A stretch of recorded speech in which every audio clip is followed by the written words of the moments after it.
हाय बच्चों, आज हम लोग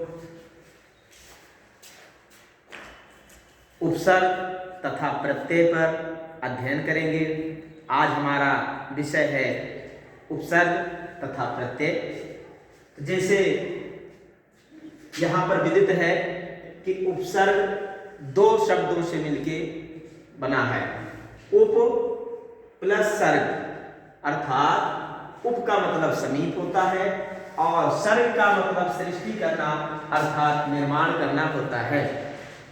और प्रत्यय का प्रति प्लस अय, ये भी दो शब्दों से मिलकर बना है। तो प्रति का अर्थ होता है साथ में परंतु बाद में, और अय का अर्थ होता है चलने वाला, अर्थात साथ में परंतु बाद में चलने वाला। अब हम सबसे पहले उपसर्ग पर चर्चा करेंगे। उपसर्ग जैसे उदाहरण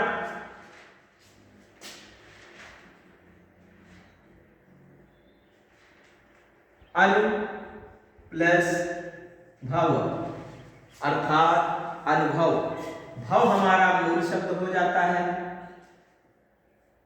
भव हमारा मूल शब्द है और अनु जो है वो उपसर्ग है।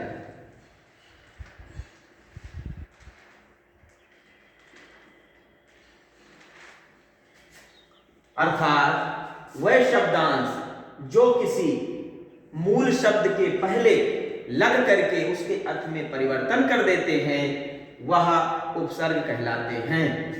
यह हमारी परिभाषा है उपसर्ग की। अनु प्लस भव, अर्थात अनुभव। अनु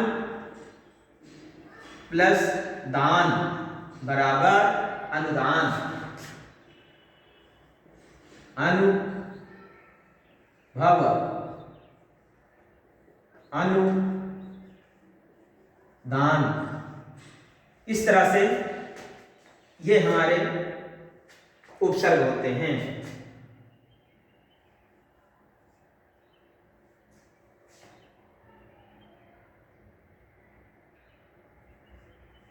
अनु प्लस भवी बराबर अनुभवी। इस तरह से हमारे उपसर्ग होते हैं और इसके अनेक उदाहरण हैं। जैसे अभि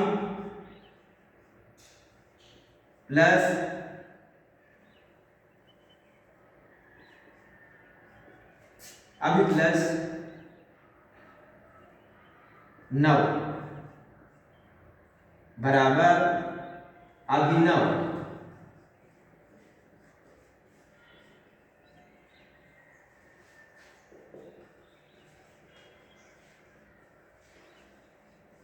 अनुभवी अभि प्लस मान बराबर अभिमान।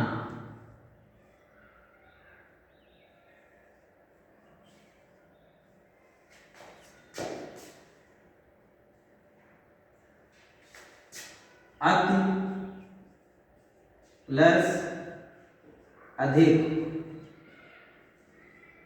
बराबर अत्यधिक।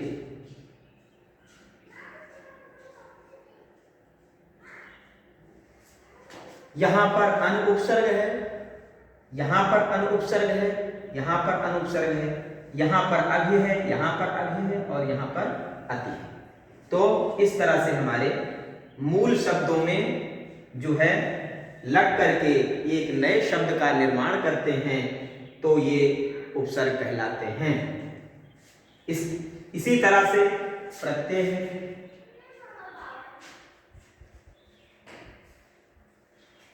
इसमें भी मूल शब्द और प्रत्यय हम समझते हैं। मूल शब्द प्रत्यय।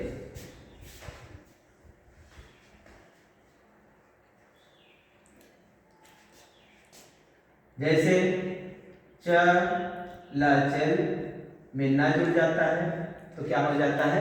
चलना।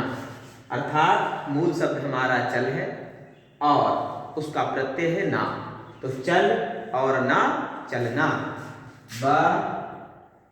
बराबर प्लस ना बराबर बढ़ना।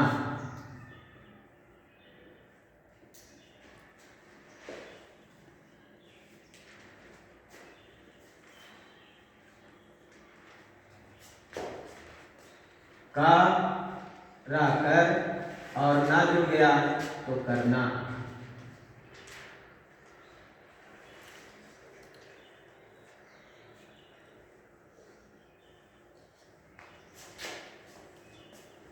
ज्ञान प्लस ई प्रत्यय जुड़ जाता है तो हो जाता है ज्ञानी। मान में, मान मूल शब्द में ई प्रत्यय जोड़ दिया जाता है तो हो जाता है मानी।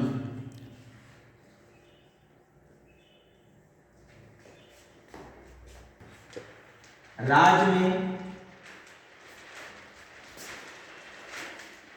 धानी प्रत्यय जोड़ दिया जाएगा तो हो जाएगा राजधानी।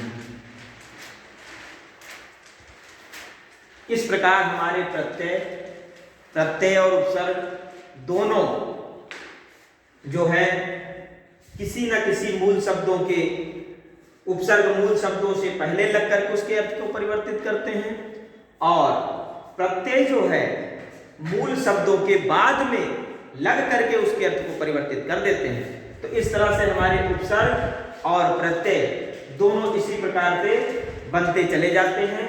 अब हमें ध्यान क्या रखना होता है कि हमें मूल शब्दों को ही ध्यान रखना होता है। ये हमारे मूल शब्द होते हैं, यहाँ से यहाँ तक जो है ये मूल शब्द है और मूल शब्द के पहले जुड़ते हैं तो उपसर्ग कहलाते हैं और मूल शब्दों के बाद में लगते हैं तो प्रत्यय कहलाते हैं। इस तरह से हमारे मूल शब्द और प्रत्यय और उपसर्ग का इस तरह से मेल जोल रहता है। उम्मीद करते हैं आप लोगों को इसमें सहूलियत मिलेगी और आप लोगों को हमारे बताए हुए इस टॉपिक पे आपको जो है अध्ययन करने का और याद करने का अवसर प्राप्त होगा। धन्यवाद।